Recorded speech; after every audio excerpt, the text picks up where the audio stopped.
Cool. All right, now we're getting into stream beat stuff, so we can talk more Nerd Cave news. Bam, bam, bam, bam.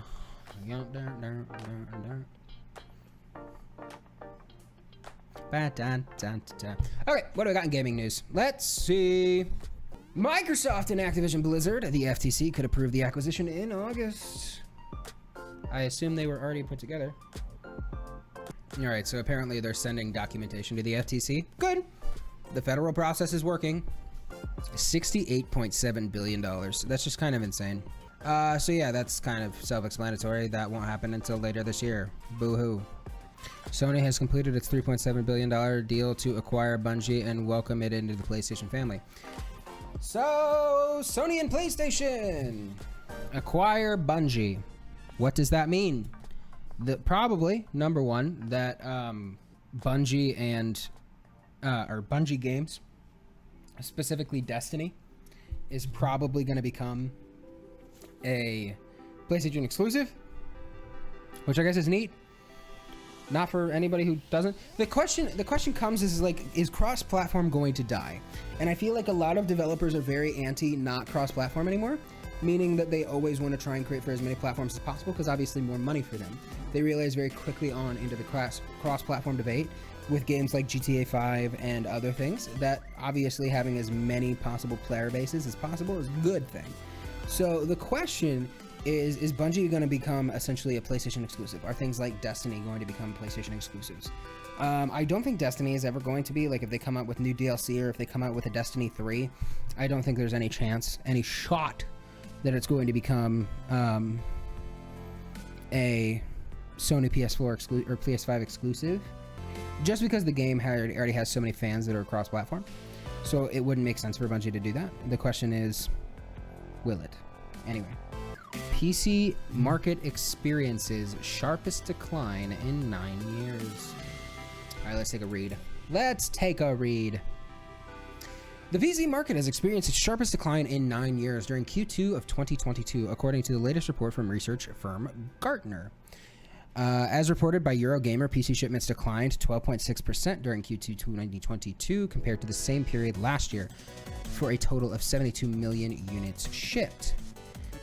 Kato Kitogawa, research director at Gartner, explained that the geopolitical and economic reasons behind this drop. The decline we saw in the first quarter of 2022 has accelerated in the second quarter, driven by the ongoing geopolitical instability caused by the Russian invasion of Ukraine, inflationary pressure on spending, and a steep downturn in demand for Chromebooks. Interesting. So here are three main factors that I think boil into chip shortage, all that kind of stuff. In my personal opinion, and from what we've noticed across the just entire industry, right? So the first thing that I think of a lot is like Chromebooks is a really good example because of like the education boom in Zoom and all of those kind of things. And a lot of corporations, even now, like take my job, for example, all of the team leads in my job currently get a new MacBook or a new laptop, depending on what part of the infrastructure they work in. But they all get laptops to take Zoom meetings, to answer emails, to do all sorts of stuff. And same thing with Chromebooks for children and education. You have a bunch of people who are still doing remote learning for certain different experiences. And I think that's very interesting. I think obviously the people got the supplies that they needed to continue business. And so obviously that's going to result in a decline for want and desire of products like new laptops, new chips, that kind of thing. A lot of people went really crazy on 30,000 series for GPUs and 6,000 series with AMD. And I think the number one reason that you're not seeing a lot of GPUs get pushed right now is the crypto crash. And so the crypto crash being as huge as it was and as steep as it was is pretty much making it so that you're selling off all of your GPUs and stuff secondhand. And obviously, not a lot of gamers are going to pick up GPUs secondhand from crypto miners just because they're used and abused GPUs that are overheated all the time. However, and voltage is pushed to the max, obviously, so, you know, they are used and abused machines. However, I do believe that you're going to see less orders from now on from GPU manufacturers and their board partners and stuff like that because of Lack of demand. People got what they wanted, and the people who didn't get what they wanted are waiting for the next generation because we missed our opportunity. And so you just run into the same problem that a lot of people have always had, and that's the fact that at the end of the day, we just don't need as much tech right now. The only people who would be willing to buy all of these foundry lots, essentially, the last WAN show from Linus Tech Tips actually did a really good explanation of this. Who is going to buy all of these pieces of silicon that haven't already been bought up by CPU and GPU manufacturers? Who's going to buy these surpluses? And the answer to that question is maybe auto manufacturers, but auto manufacturers, because of safety regulation, have to go multi-generations behind, unless you're like Tesla or a new EV. Like, at the end of the day, the chip shortage is real, and people aren't buying into it right now because we're waiting for prices to drop. We all went from waiting for demand to meet, or waiting for supply to meet demand, and now that supply has met demand, we're all waiting for the price cuts. I mean, I just looked at a lens that has great autofocus that I might want to use to replace the current lens I have. Really, it's probably not going to replace this beautiful lens. I mean, look at her. She's beautiful. Look at how well she gets the focus on my face.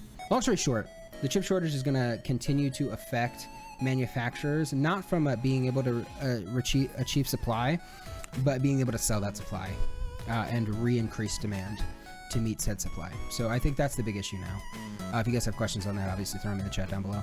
U.S. consumer spending decreased 11% to $4.3 billion this June 2022 compared to the same period last year. NPD reported. Who is NPD? Okay. Reported it as monthly charts.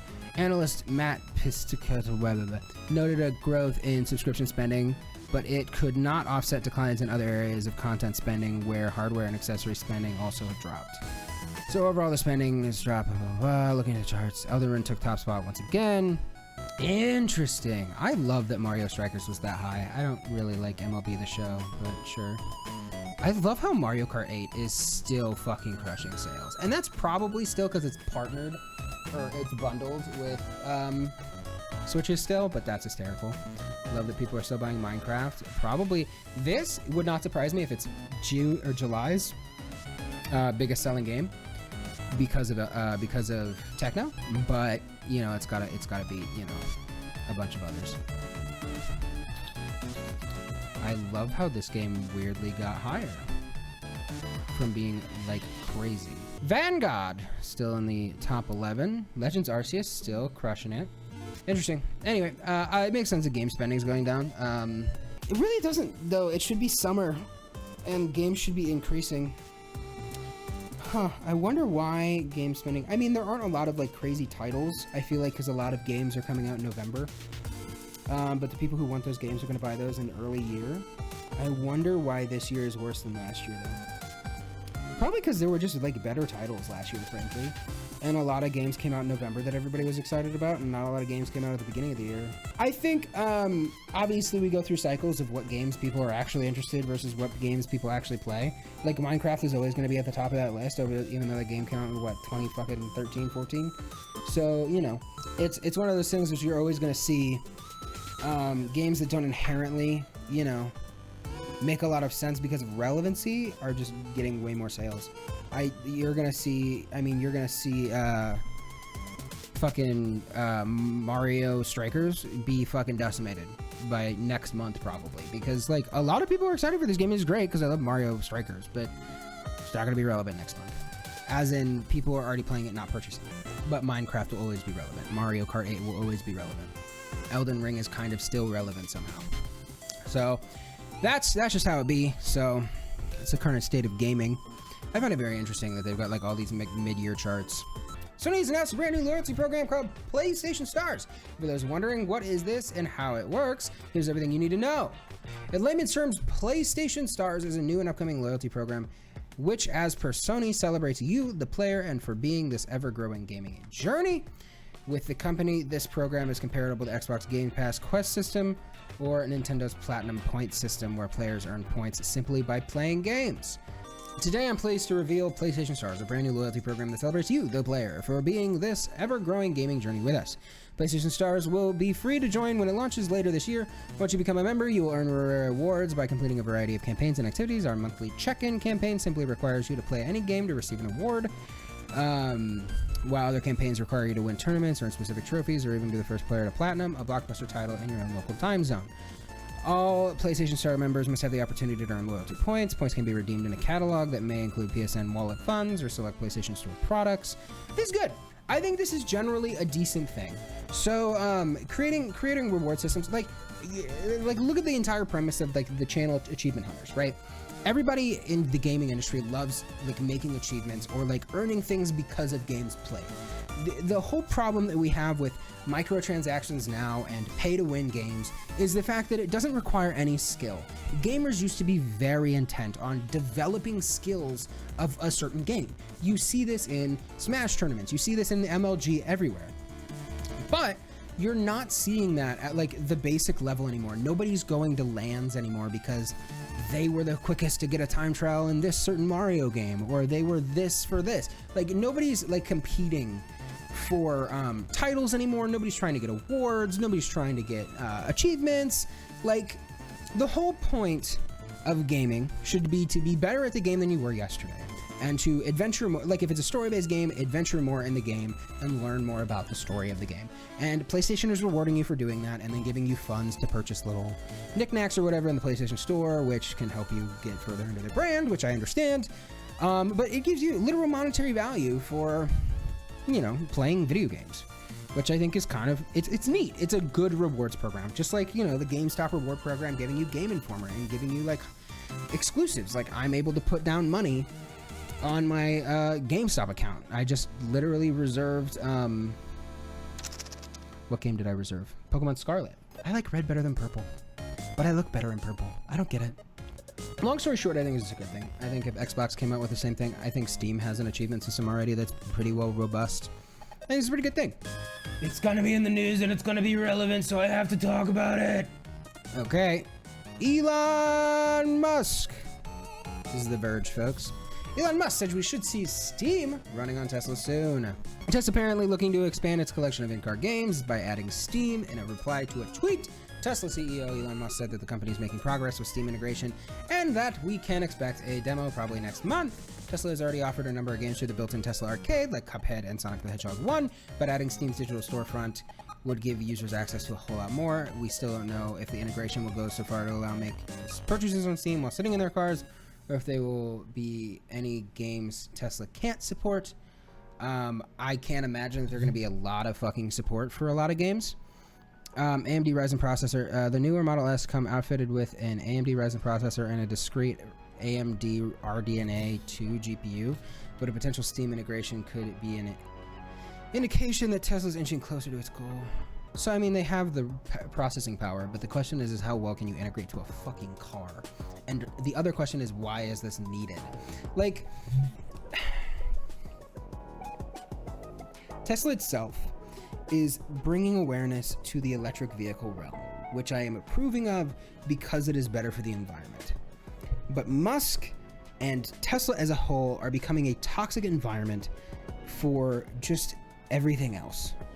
And so it's hard for me to like watch them continue to gatekeep the idea of the electric vehicle and make a fucking gaming car. Like, you cannot tell me that this is safe. People should be buying cars to get from point A to point B, not play fucking video games in it. Like, yes, it's cool, but if it was in the back seat, it would make way more sense than in the front seat.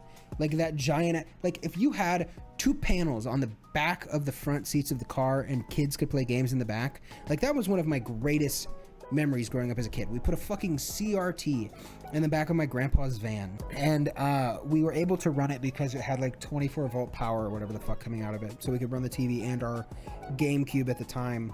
And we literally played GameCube in the back of his car because he had like a bench that molded into a bed in the back of his truck, or in the back of his van. And it was great. It was awesome. It was a fun time for the kids in the back not driving the vehicle. This is just another distraction for the driver because the only fucking screen is right next to the driver. So either you're going to put a kid in the fucking seat next to you and endanger that kid's life by putting them in the front seat, playing a fucking video game and not paying attention to the road. And also you having to interact with that child while driving the vehicle. Yes, the vehicle can drive itself. Sometimes, maybe not accurately all the time. Like, it just, there should be driving assist features. I am very happy that there are brakes based on distance that can immediately stop your vehicle. I think parking assistance and rear view cameras and collision assistance and, you know, OnStar and shit like that are great. But the fucking need for a gaming computer inside of a car just doesn't make any sense to me. Also, how the fuck are you gonna keep that thing cool? Like, you're not gonna push frames. We found more news. It made me angry, but we found more news. Holy shit! FCC chair proposes new US broadband standard of 100 meg down and 200 meg up. We fucking love this person. I want to know more. This is Ars Technica. Federal Communications Commission Chairwoman Jessica Rosenworcel, I should know how to pronounce your name because you sound excellent, is aiming to increase the agency's broadband speed standard from 25 megabits to 100 megabits on the download side and 3 megabits to 20 megabits for upload. Notice of inquiry proposes to increase the national broadband standard to blah, blah, blah, blah. We've already read that twice, including requirements for new networks funded by the Infrastructure Investment and Jobs Act. And the FCC said in an announcement today, Roswell is proposing a separate national goal of 1 gigabit per second, 500 megabits per second up for the future. That is the infrastructure development that I fucking wanted. That is good. I love infrastructure development. One of the things that I say, and I don't get very political on this channel often, so don't expect it, but one of those things that I talk about all the time is the ability to actually have legitimate legislation actually fucking matter. Like, and actually, like, change people's lives. Like, having good internet connection for all Americans is huge. Having access to information, having access to educational resources, having access to entertainment, having access to things like me, you know, trying to make a career on the internet. Like, this is amazing. This is a good thing. So I mean, look at how old this standard was. It was in January 2015 when we adopted the 25 to 3 megabit per second. Like, this is a good standard. Like, I think 100 megabits and then 20 megabits up is a really fucking good standard for the general American household. I think looking for, you know, 1 gigabit per second and then 500 gigabit or megabit per second in the future is also very huge, and they should just build for that right now. But I understand that's a lot of money, and it probably doesn't have a lot of money in the actual Infrastructure Investment and Jobs Act, the IIJA. But hopefully we can actually get, you know, the new person that they want in, and that the chairwoman can get what they want, because are you fucking kidding me? That would be great for everybody. Why is this not a thing that we just standardize? Like, why is this something that has to be a fucking Republican Democratic issue? Why can't this be a fucking 4-0 vote? It doesn't make any sense to me. Just fucking give people internet. Why is that hard? Why isn't it infrastructure? Why is infrastructure difficult to pass? You want to make things better for Americans. That makes you look good to voters. Idiots.